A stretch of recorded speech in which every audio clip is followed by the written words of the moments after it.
Minister for State is there. He is already there in the House. I rise to lay on the table on the minutes Hindi and English version of the third sitting Next. of the Committee of Absence members from the sitting. Item number The House is 8, listed against my Shri Anurag Singh Thakur.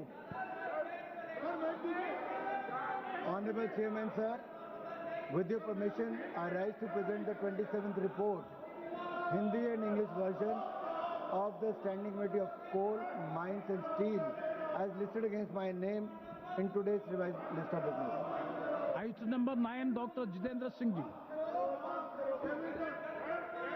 Speaker, sir, with your kind permission, I rise to make the following statement on the floor of the House. The status of implementation of recommendations contained in the 409th report of the Standing Committee on Science, Technology, Environment, Forests and Climate Change on demands of Grant 2026-27, demand number 89, pertaining to Department of Science and Technology, Ministry of Science and Technology.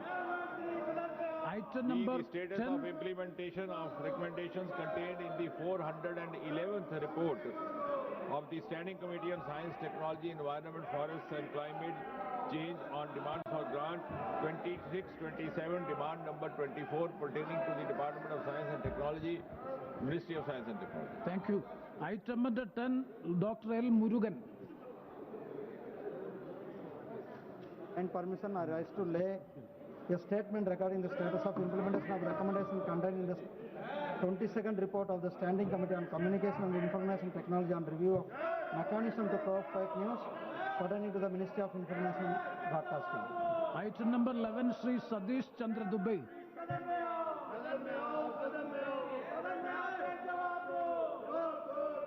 आपकी अनुमति से मैं आज की पुनरीक्षित कार्यसूची में मेरे नाम के सामने कर्म संख्या 11 पर उल्लेखित खान मंत्रालय से संबंधित अनुदानों की मांग 2026-27 के बारे में कोयला खान और इस्पात संबंधित अस्थायी समिति के 19वें प्रतिवेदन में अंतर्विष्ट सिफारिशों के लिए कार्यान्वयन की स्थिति के बारे में वक्तव्य सभा पटल पर रखता हूँ।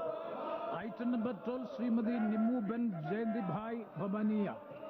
माननीय अध्यक्ष महोदय, मैं आज की संशोधित कार्यसूची में क्रम संख्या 12 पर अपने नाम के समक्ष सूचीबद्ध विवरण जो खाद्य और सार्वजनिक वितरण विभाग, उपभोक्ता मामले, खाद्य और सार्वजनिक वितरण मंत्रालय से संबंधित भारत में चीनी उद्योग एक समीक्षा के बारे में संबंधी संसदीय स्थायी समिति के 32वें प्रतिवेदन 17वीं लोकसभा में के कार्यान्वयन की स्थिति के बारे में वक्तव्य सभा पटल पर रखते हुए धन्यवाद।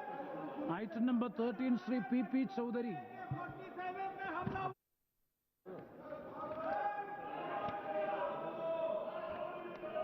Chairman, sir, I wish to move देखिए माननीय सदस्य, that this house आप चर्चा नहीं करना चाहते हैं? time for presentation. आप बैठिए। Read again because the speaker sir is here. अगर आप चर्चा नहीं करना चाहते तो मैं सदन बंद कर दूंगा। Speaker sir, अगर आप I wish to move that this house to extend time for presentation of the report of the joint नहीं, committee on the constitution. ये तरीका ठीक नहीं है। 129th ये तरीका ठीक नहीं है। या तो आप सदन में चर्चा कर Union लीजिए। Territories Laws Amendment Bill 2024. Up to the आप समझाइए अपने सदस्यों, प्लीज of बैठिए। last week of बैठिए बैठिए प्लीज। session 2026. बैठिए बैठिए प्लीज बैठिए प्लीज बैठिए बैठिए। नो, आप उनके वकील मत बनो, वो खुद समझते हैं। चलो बैठिए आप, पहले आप बैठिए सब, बैठिए आप प्लीज बैठिए ना, ये तरीका ठीक नहीं, बैठिए please.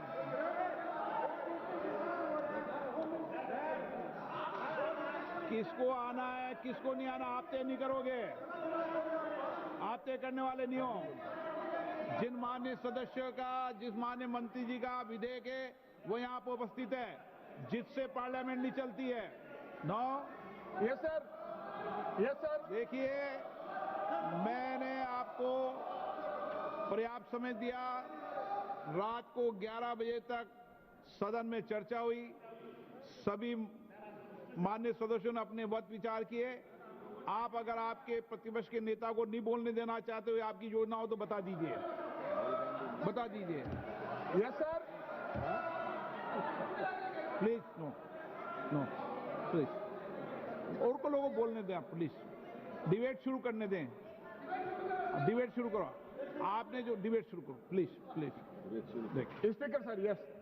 Speaker sir, I wish to move that this House do extend time for the presentation of the report of the Joint Committee on the Constitution 129th Amendment Bill 2024 and the Union Territories Laws Amendment Bill 2024 up to the first day of the last week of the winter session 2026.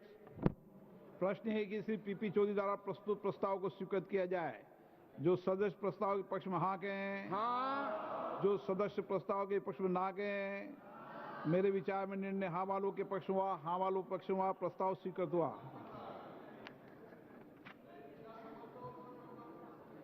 अब दिलेश्वर कामत जी हैं, एक minute रुकिए, पर एक ले लें। Item number 14 Nityanand Rai. मैं माननीय गृह मंत्री जी की ओर से प्रस्ताव करता हूं कि जन्म और मृत्यु रजिस्ट्रीकरण अधिनियम 1969 का संशोधन करने के लिए विधेयक को प्रस्तावित करने की अनुमति दी जाए।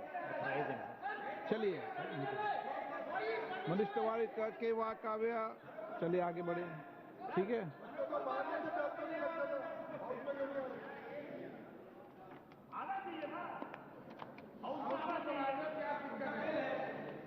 लोक परीक्षा प्रश्न है कि विधेयक को प्रस्तावित करने की अनुमति प्रदान की जाए।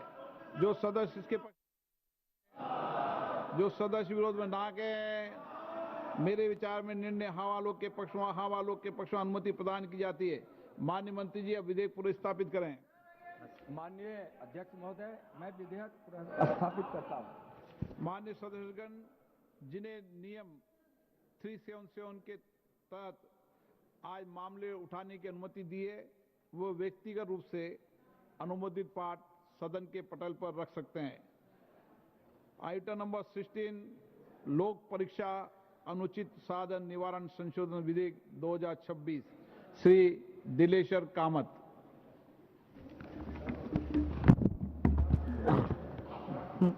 माननीय अध्यक्ष महोदय, आपने मुझे महत्वपूर्ण लोक परीक्षा अनुचित साधन निवारण संशोधन विधेयक 2026 पर चर्चा में भाग लेने का अवसर दिया, इसके लिए मैं आपका आभारी हूं। साथ ही इस विधेयक का मैं समर्थन करता हूं। महोदय, मैं माननीय प्रधानमंत्री श्री नरेंद्र मोदी जी का हृदय से आभार व्यक्त करता हूं कि उन्होंने विद्यार्थियों एवं युवाओं के उज्जवल भविष्य हेतु शिक्षा स्थिति को मजबूत एवं गुणवत्ता और पारदर्शिता बनाने के साथ तकनीकी शिक्षा क्षेत्रों की अवसंरचना को मजबूत बनाने के लिए सार्थक रूप से इस विधेयक को लाने का काम किया है। प्रधानमंत्री जी के दूरदर्शी राष्ट्रहित के सार्थक नीतियों से प्रेरित शैक्षणिक क्षेत्रों को मजबूत बनाकर विकसित भारत बनाने के लिए महत्वपूर्ण लोक परीक्षा अनुचित साधन निवारण अधिनियम 2024 में संशोधन कर भारत के भविष्य को संवारने का कार्य किया है। इस फैसले से देश के युवाओं को एनडीए सरकार के प्रति उम्मीद और दृढ़ विश्वास जागृत हुआ है। महोदय, मैं भारत के करोड़ों विद्यार्थियों के हित में उनके बड़े बड़े सपनों को साकार करने के लिए सदन में अपना पक्ष रख रहा हूं। यह विधेयक भारत के गरीब, किसान, मजदूर, मध्यवर्गीय करोड़ों परिवार के मेहनत का फल तथा युवाओं एवं बच्चों के भविष्य का सपना पूरा करने वाला विधेयक है। महोदय, पेपर लीक करने वाले पापियों का संहार करने के लिए सुदर्शन चक्र की तरह लोक परीक्षा अनुचित साधन निवारण संशोधन विधेयक 2026 लाया गया है। महोदय, मैं इस संशोधन विधेयक में पेपर लीक या नकल गिरोह में शामिल व्यक्तियों को दंडित करने के लिए मुख्य आवश्यक बदलाव का प्रस्ताव रखा गया है, जिसमें तय समय में जांच, तेजी से सुनवाई, कड़ी सजा और मजबूत सिस्टम बनाने का प्रावधान शामिल है। एक अहम प्रावधान के तहत राज्य सरकारों व केंद्र शासित प्रदेशों के प्रशासन को यह अधिकार देने का प्रस्ताव है कि वे इस कानून के तहत अपराधों की सुनवाई के लिए किसी भी सेशन जज को स्पेशल फास्ट ट्रैक कोर्ट के कॉकरोच जनता